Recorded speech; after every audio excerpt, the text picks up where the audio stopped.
మరి ఈ రోజున మర్రి రాజశేఖర్ గారు ఎమ్మెల్సీకి రాజీనామా చేయడం అంటే ఒకవేళ ఇది యాక్సెప్ట్ అయితే ఈ ఎమ్మెల్సీ వైఎస్ఆర్ కాంగ్రెస్ పార్టీకి సంబంధించినటువంటి ఈ ఎమ్మెల్సీ పదవి అనేది టీడీపీకి వెళుతుంది కదా.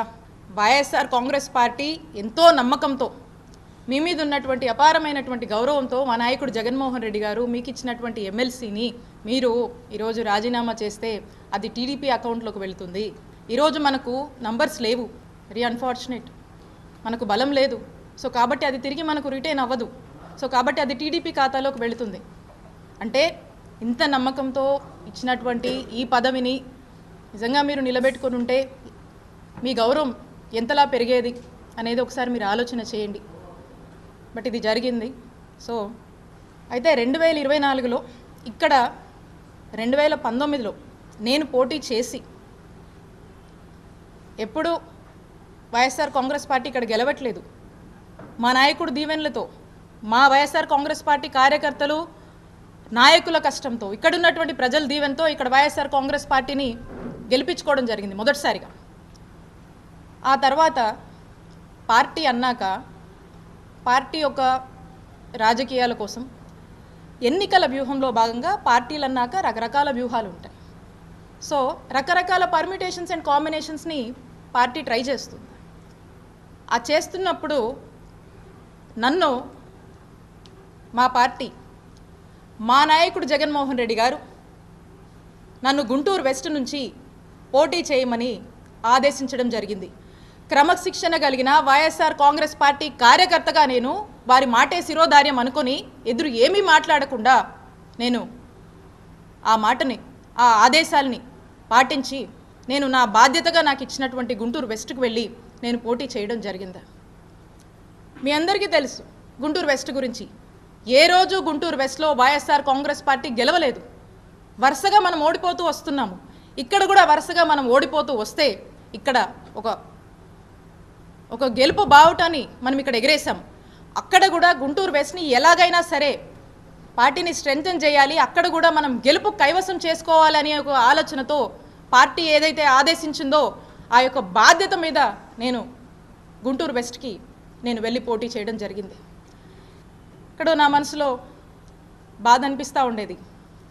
ఎందుకంటే నా నియోజకవర్గం, మా నియోజకవర్గం చిల్లూరుపేట, ఇక్కడున్నటువంటి మా నాయకులు, ఇక్కడున్నటువంటి మా కార్యకర్తలు, ఇక్కడ నన్ను దీవించినటువంటి ప్రజల్ని, నా సొంత నియోజకవర్గాన్ని వదిలి నేను వెళ్ళాల్సి వస్తుంది అనేటువంటి బాధ నాలో ఉన్నప్పటికీ నేను మా నాయకుడు మాటే శిరోధారంగా భావించాను కాబట్టి నేను అక్కడికి వెళ్ళి పోటీ చేయడం జరిగింది.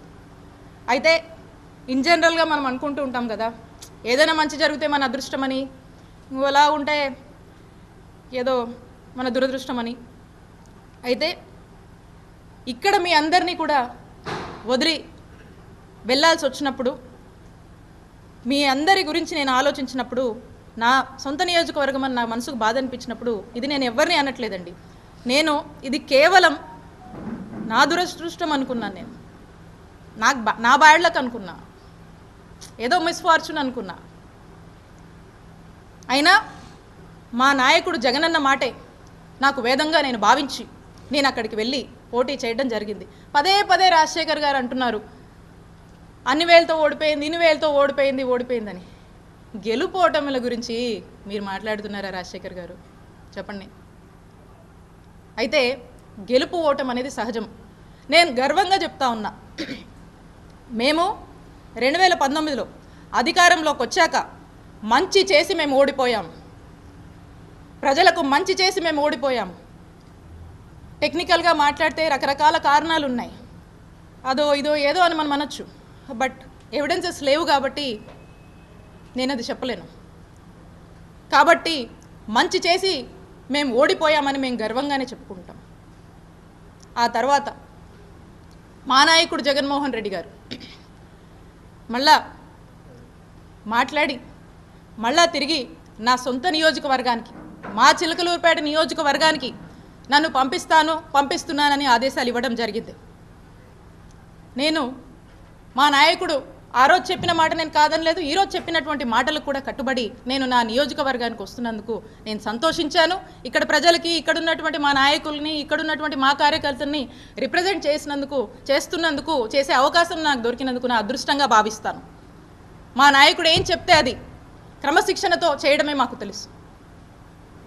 ఇక్కడ ఉన్నటువంటి నేను బాధ్యతలు తీసుకోవడం జరిగింది. ఎందుకు అని అడుగుతున్నారు కాబట్టి నేను మీ ద్వారా ప్రజలకు, వారికి నేను స్పష్టతనివ్వాలనుకున్నాను.